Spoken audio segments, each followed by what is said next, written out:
लाडकी बहीण योजना अतिशय बारकाईने आम्ही राबवलेली आहे। साधारणपणे 2,40,00,000 पेक्षा अधिक महिलांपर्यंत आज या योजनेचा लाभ पोहोचत आहे आणि ही योजना सुरू झाल्यापासून त्याची चांगल्या पद्धतीने स्क्रुटिनी करणं, 2.5 लाखापेक्षा कमी उत्पन्न असणारे, 1 लाखापेक्षा कमी उत्पन्न असणाऱ्या माता भगिनींचे फॉर्म भरून घेणं, ते ऑनलाईन करणं, आधार सीडिंग करणं, अशा पद्धतीने ते केलं गेलेलं आहे।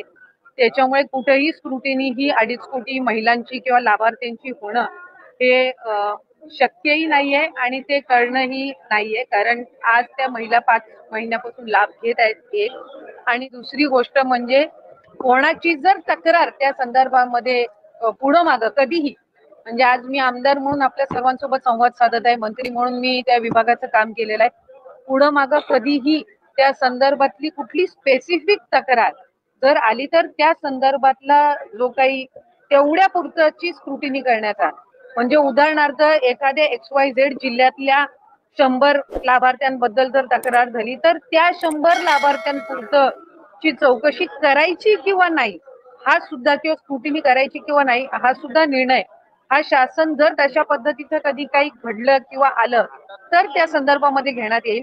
कुठेही स्क्रुटिनीचा विषय येत नाही। लाभार्थ्यांना त्यांच्या जो काही लाभाचं वाटप आहे किंवा डीबीटी आहे हे ज्या वेळेला राज्याचे मुख्यमंत्री देवेंद्रजी फडणवीस साहेब, उपमुख्यमंत्री एकनाथजी शिंदे साहेब आणि उपमुख्यमंत्री अजितदादा यांच्या मंत्रिमंडळामध्ये किंवा मीटिंगमध्ये ज्या वेळेला तशा पद्धतीच्या सूचना दिल्या जातील त्या पद्धतीनं पुढचं डीबीटी हे निश्चितपणाने होईल। आतापर्यंत आले आहेत का की निकषाबाहेर काही लाभार्थी आहेत त्या संदर्भात? मी माझ्या कार्यकाळामध्ये तर तशा पद्धतीची एकही तक्रार कधी आलेली नाही। आता आचारसंहितेच्या या मधल्या 1.5 महिन्याच्या 2 महिन्याच्या कालावधीत काही आल्या असतील तर त्या संदर्भातली मला काही माहिती नाहीये, पण तक्रारी आल्या तर त्याचं कशा पद्धतीने त्या स्क्रुटिनाइज करायच्या याचा निर्णय जो आहे ते शासन आणि जे संबंधित विभाग आहे ते त्या पद्धतीनं करतील। पण अशा पद्धतीची तक्रार ही कुठेही विभागाकडे मी त्या ठिकाणी पदावर असताना तरी प्राप्त झाली नव्हती। नाही, ह्या ज्या सगळ्या आहेत या अफवा पसरवल्या जात आहेत। शेवटी कुठले निकष कशा पद्धतीनं लावले जातील, कशा पद्धतीनं बदलले जातील, कशा पद्धतीनं कुठली जर एखादी तक्रार आली तर त्या संदर्भातली कशी स्क्रुटिनी केली जाईल हा निर्णय शासनाचा आणि विभागाचा राहतो। त्याच्यामुळे अद्याप तरी त्या संदर्भामध्ये कुठेही चर्चा नाही, अद्याप त्या संदर्भामध्ये कुठेही चौकशी किंवा कुठेही त्या संदर्भातली कारवाईचा विषय झालेला आहे।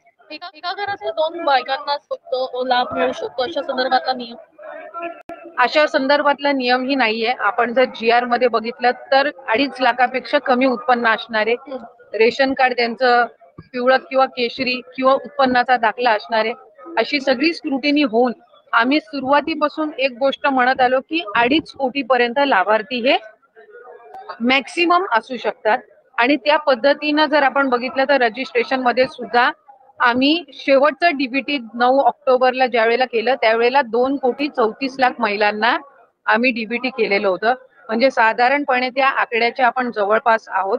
त्यामुळे त्या पद्धतीनं आपण हे केलेलं आहे। मला वाटतं मुख्यमंत्री मोदयांनी ज्या वेळेला शपथ घेतली त्या दिवशी सुद्धा पत्रकारांसोबत संवाद साधताना काही वर्तमानपत्र आणि पत्रकारांनी त्या संदर्भातली त्यांना विचारणा करण्यात आली त्यावेळेला त्यांनी हे सांगितलं की जे बजेट सेशन होईल, पुढचं बजेट सेशन होईल त्यामध्ये जे 2100चा लाभ हा महिलांना आम्ही आमच्या मॅनिफेस्टोमध्ये कबूल केलेला आहे त्या संदर्भातली जी काही योग्य ती घोषणा आहे ती केली जाईल। आता 1500चा लाभ आहे आणि जे लाभार्थी आहेत, जे व्हेरीफाईड झालेले आहेत, ज्यांना गेल्या महिन्यांपासून लाभ मिळत आहे त्या पद्धतीनं त्यांना